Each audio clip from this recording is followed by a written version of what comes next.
In 1973, during the peak era of experimental science fiction horror films, a concept emerged that blended biology, psychology, and fear of the unknown. At first glance, it seems like just another cult exploitation movie from the 70s. But when we break it down, the core idea behind it becomes something far more interesting. It explores a disturbing question.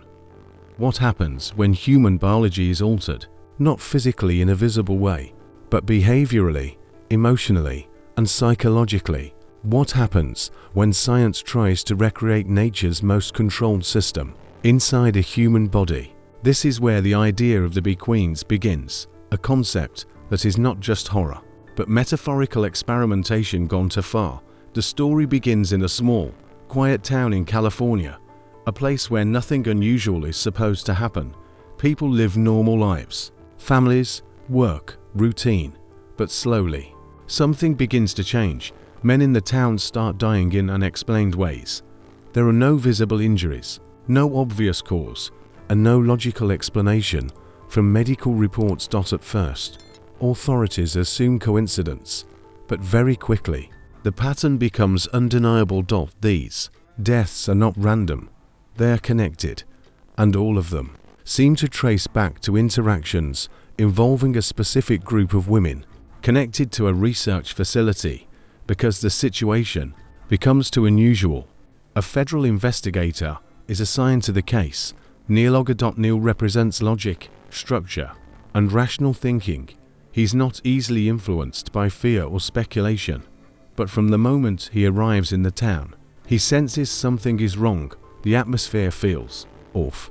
People avoid certain questions. Information is inconsistent, and there is a strange silence around the research facility located on the outskirts of the town. Neil begins his investigation by following standard procedures, interviewing witnesses, reviewing medical records, tracking victim connections, but every logical path leads to confusion. Nothing fits cleanly. That is when he turns his attention to the research facility. The facility is led by Dr. Susan Harris, a respected scientist, highly educated, calm and professional in appearance. On the surface, her work appears to involve biological research and insect behavior studies, but Neil quickly realizes that the research is not purely observational. It is experimental. And human beings are involved. Certain women are participating in controlled scientific procedures involving biological stimulation, radiation exposure, and behavioral conditioning. At first, the changes seem minor: subtle shifts in personality, increased confidence, heightened social influence. But as Neil digs deeper, he realizes something important. The changes are not random side effects. They are structured. Intentional. And they follow a pattern similar to insect hierarchy systems. At this point, the concept of the experiment becomes clearer. Dr. Harris is not simply studying bees.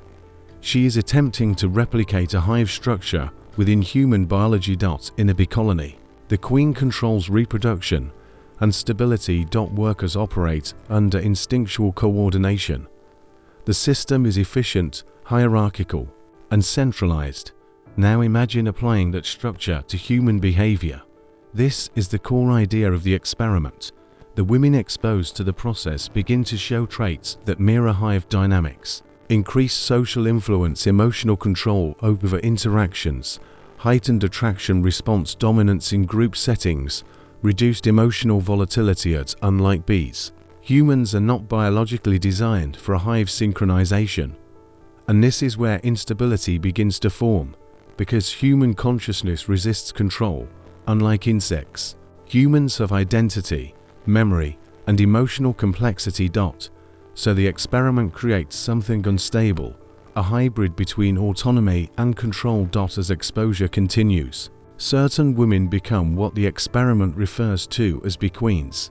Not literal creatures, but behavioral transformations. They become central figures in social interactions. People around them begin to behave differently. Men, in particular, show increased vulnerability to influence. But this influence is not supernatural. It is psychological and behavioral conditioning combined with biological alteration. The result is a form of dominance that appears natural but is artificially induced, and this creates a dangerous illusion. It looks like attraction but functions like control. As the bee queens develop further, unintended consequences begin to appear. The system is no longer stable. Interactions between subjects and outsiders begin to result in unexplained fatalities, not caused directly in a visible way, but as a chain reaction of psychological and biological instability. This is where the experiment breaks its theoretical limits, because control systems require predictability, and human behavior is never fully predictable. Dr. Harris believes she is advancing science, but what she is actually witnessing is system collapse. Neil eventually connects all the pieces: the facility, the victims, the behavioral patterns, and he understands something critical. This is not a series of isolated incidents. This is a controlled experiment that has lost control. The bee queens are no longer just subjects. They are active variables in a system that is failing to contain itself. Neil realizes the danger is not just physical. It is structural. The entire model, the unstable. Dr. Harris represents a specific mindset in science fiction narratives: the belief that if something can be engineered, it should be engineered. She does not see failure as danger. She sees it as iteration.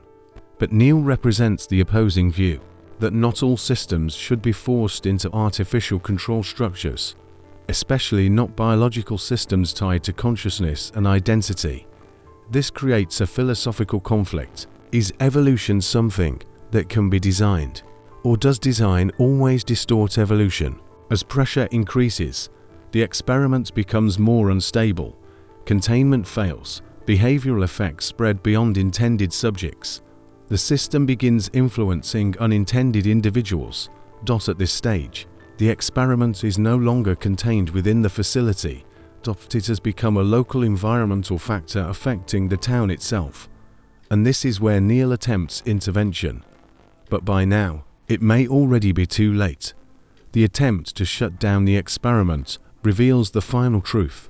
Once a system of behavioral and biological influence reaches a critical level, it cannot simply be reversed. The transformation is not physical alone. It is embedded in interaction patterns, psychology, and environment. And when those layers are altered, reversal is extremely complex. The experiment collapses not through a single event, but through systemic overload. On the surface, this is a cult sci-fi horror story from the 1970s, but underneath, it reflects deeper anxieties of its time. Fear of uncontrolled scientific experimentation, fear of biological manipulation, fear of behavioral control systems, fear of losing individuality in structured systems. Bee queens are symbolic. They represent what happens when identity becomes influenced by external systems beyond natural control. Not supernatural horror, but scientific overreach. Today, this story can also be seen in a more modern context. We now understand that influence systems exist everywhere. Social behavior modeling, psychological conditioning, algorithmic influence in media, environmental behavioral shaping. The idea of control through subtle influence is more relevant today than ever, which makes this story interesting not because of its visuals, but because of its concept. Now I want to hear your thoughts. Do you think experiments like this should be strictly limited?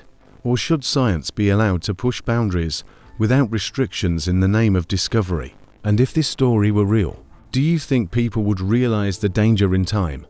Or would it already be too late by the time anyone understood what was happening? Write your opinion in the comments below.